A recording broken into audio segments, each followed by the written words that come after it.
Sizda siyish bilan bog'liq muammolar bor. Misol, peshob bosimini kamayishi, tez-tez hojatga chiqish, siyganda achish, tunda uyqudan aynan uyg'onib hojatxonaga chiqish kabi belgilar sizda kuzatilayotgan bo'lsa, shu muammoni tekshirish usullari va davolash haqida bugun Xudo xolasa gaplashamiz. Videoni o'tkazib yubormaslikka harakat qiling, oxirigacha ko'ring. Birinchi o'rinda tekshirish usullari bizga oltin standart, Yevropa standartlari asosida tekshiramiz. Bizga qanday analizlar kerak? Oddiy обычный analizlar, umumiy qon siydik tahlili bu kerak va uncha-buncha klinikada topilmaydigan Stameya Mers analizi. Bu shamollashi lokalizatsiyasini aniqlab beradi. Misol, qayerdasan desa, falon joyda turibman, lokatsiya tashlab yubor deydi-ku, shamollash qayerda turibdi? Bizga shu narsani aniq tiniq qilib ko'rsatib beradi. Mers Stameya siydikki boshi, siydikki o'rtasi, prostata bezini shirasi va siydikki oxiri. Biz asosan shu tartibda peshobni olib, peshobni 4-sini, ya'ni 4-stakandagi siydikki ekamiz. Vakpassiv V4 deyiladi. Bu bizga qanday dori ta'sir qilishini aniqlaydi. Oxirgisi bu UZI prostata bezini UZI qildirayotganingizda siz UZIchini professionalligiga ishonch hosil qilishingiz kerak. Prostata bezini ob'yomlari, prostata bezida fibroz bormi, prostata bezida kalsinat bormi, zastoy bormi, bular qog'ozda keltirilishi kerak. Chunki hozir sanab o'tgan narsalarimga har biriga alohida dorilar ta'sir qiladi. Faqat antibiotiklarni berish yoki faqat yallig'lanishga qarshi dorilarni berish bilan prostata bezini to'liq davolab bo'lmaydi. Chunki mabodo Stameya Mersda bakteriya aniqlanadigan bo'lsa, 4 haftadan 6 haftagacha bakterial terapiya qilishimiz kerak. Agar leykositlar yuqori, bakteriyani ham gram musbat, ham gram manfiy turlari chiqadigan bo'lsa, antibiotiklarni двойной qilish kerak. Ham ukol variantini, ham tabletka variantini qo'llashimiz kerak. Endi agar sizni yoshingiz 45 yoshgacha bo'lsa, hozirgi sanab o'tgan umumiy qon siydik tahlili, Stameya Mers analizi, UZI prostata shu yetarli. Agar sizni yoshingiz 45 yoshdan oshgan bo'lsa, bizga albatta PSA analizi kerak, umumiy erkini. Endi qo'lingizda javoblari bor. Buni qanday tahlil qilish mumkin? Hozir любой sun'iy intellektga analizlaringizni tashlab bersangiz yoki bizga tashlab bersangiz ham bemalol bu narsani tahlil qilib beraveramiz. Agar UZIda fibrozlashgan, kalsinatlashgan, prostata bezini hajmlari kattalashgan bo'lsa, albatta siz shifokorga ko'rishingiz kerak. Demak, bu tekshirish usullari. Endi davolash usullari qanaqa? Zamonaviy tibbiyotda hozir Yevropa urologlar assotsiatsiyasi yangicha taktika bilan ishlayapti. Misol, ko'pchilik ayrimlar har xil antibiotiklardan foydalanadi. Men yaxshi ko'rgan antibiotik va buni Yevropa tasdiqlaydi. Levofloxacin bu oltin standart, unga qo'shimcha qilishingiz mumkin. Ceftriaxonni, misol agar Stameya Mersda leykosida juda ham yuqori, 2-3 barobar yuqori va gram musbat yoki gram manfiy qo'zg'atuvchilar chiqqan bo'lsa, ikkita antibiotik bir-biriga sinergik ta'sir qiladi, ya'ni bir-birini qo'llab-quvvatlaydi. Demak, antibiotik bilib oldik. Stameya Mers analizida bakteriya chiqsa, antibiotiklarni biz 4 haftadan 6 haftagacha yozishga majburmiz. Bemor, "Voy, bu menga san bir oy antibiotik yozasanmi? Ana yerda palonchi kishi 5 kun yoki 10 kun yoki 2 hafta yozadi xolos." Yo'q, akalar. Prostata beziga yetib borishlik uchun antibiotikka uzoq kurs berilishi shart. Endi antibiotikka sinergik ta'sir qilish uchun biz NAC qo'shimchasini berishimiz kerak. 1000 milligramdan chiqadi. Bu nima qilib beradi? Siz antibiotikni qabul qilganingizda любой qo'zg'atuvchi bakteriya yashash uchun kurash qiladi. Ya'ni o'ziga bioplyonka hosil qiladi. Ya'ni kurtkasini, branshletini kiyib oladi. Antibiotiklar kelaveradi. Antibiotiklarni siz 4-6 hafta qabul qilib bo'lganingizdan so'ng ular yana qayta jangga chiqadi. Shu kurtkasini eritib beruvchi narsa bu NAC qo'shimcha hisoblanadi. Buni levofloxacinni kunduz soat 10 da 9-10 ga berilsa, 1 oy davomida, 28 kun davomida. NAC ham xuddi shunaqa. Faqat NAC 1000 milligramligini kunduzgiga qaraganda kechqurun soat 9 ga 1 oy davomida berilsa, bir-biriga zo'r sinergik ta'sir qiladi.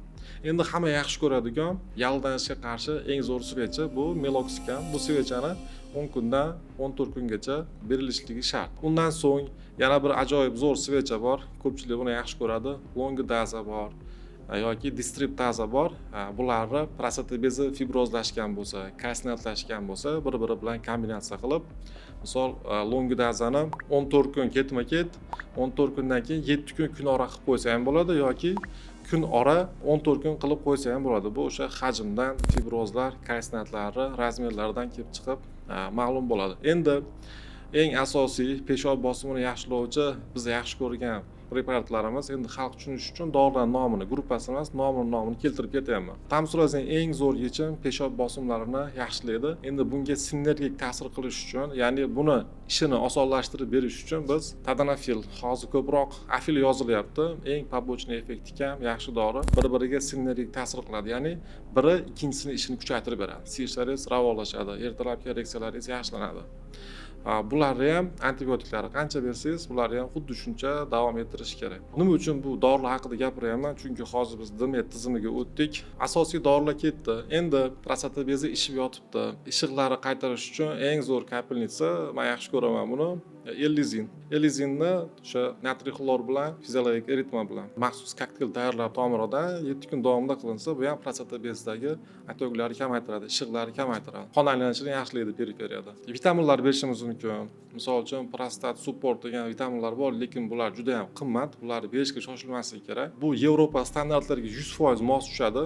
Lyuboy shu yozilgan dorilar Lyuboy suvni internetga tashlab yoki Lyuboy professional mutaxassislarga shuni tashlasangiz, 10 dan kami 9,5 ball oladi akalar. Bu demak muammoni tekshirish usuli va davolash taktikasi edi. Endi akalar har bir bemorga yakka tartibda yondashish kerak. Bu aytilgan hozirgi qolip 100% hammaga mos keladi demayman. Ya'ni boya aytib o'tgandek, bu narsa o'z-ichini mahoratiga bog'liq. O'zicha nima xulosa bersa, biz shunaqa dori yozamiz, to'g'rimi? Misol uchun fibroz bersa, kalsinat bersa, ularga kurs 6 haftagacha cho'ziladi. Chunki kalsinatlari, fibrozlari eritib, parenximani oldingi holatiga qaytarish ancha vaqt oladi. Endi siz hozirgi kursni oldingiz, endi bu ichgan dorilaringiz bir joyga foyda, bir joyga ziyon keltirishi mumkin. Ichaklar mikroflorasi antibiotiklari uzoq kurs berish davomida buzilishi mumkin.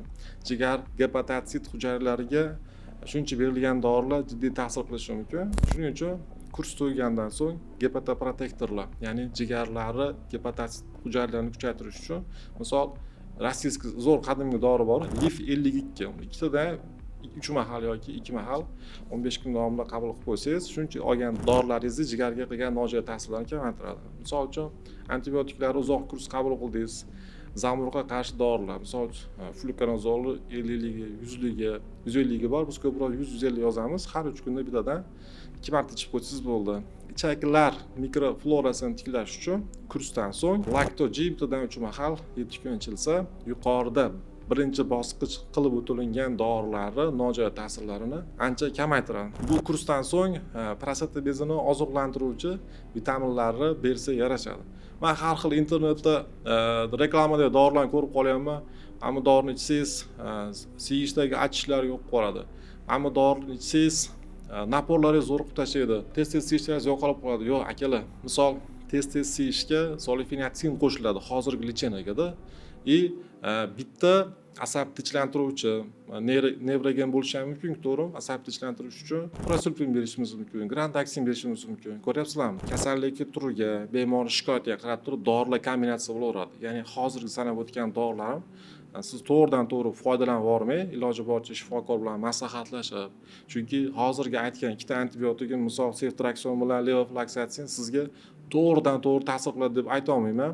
Boshida aytdim, sidigingizni boshi, sidik o'rtasi, macha, so'k prostata, bakpasev macha nima uchun kerak? Qaysi antibiotik ta'sir qilishini aniqlash uchun. Bugun mana qiziq voqea bo'ldi.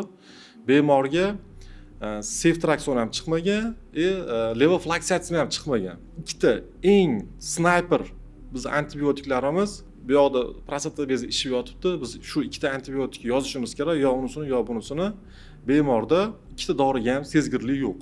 Boshqa dorini kombinatsiya qilishimiz kerak. Yana shunga o'xshash voqealar bo'ladi. Ceftriaksonga ham, levofloxacinga ham allergiyasi bor. Bu ikkita holatda ham dorilarni qo'llash mumkin emas. Endi bundan buyog'iga nima qilish kerak? Shifokor mahorati, imonni prostata beziga uzoq kurs beriladigan dorilar. Men bugun qanaqa taktika qildim? Ceftriakson ta'sir qilmaydi, levofloxacin ta'sir qilmaydi. Eng zo'r yechim bu biseptol. Shuning uchun akalar iloji boricha ushbu kasallikka professional yondashishga harakat qilinglar.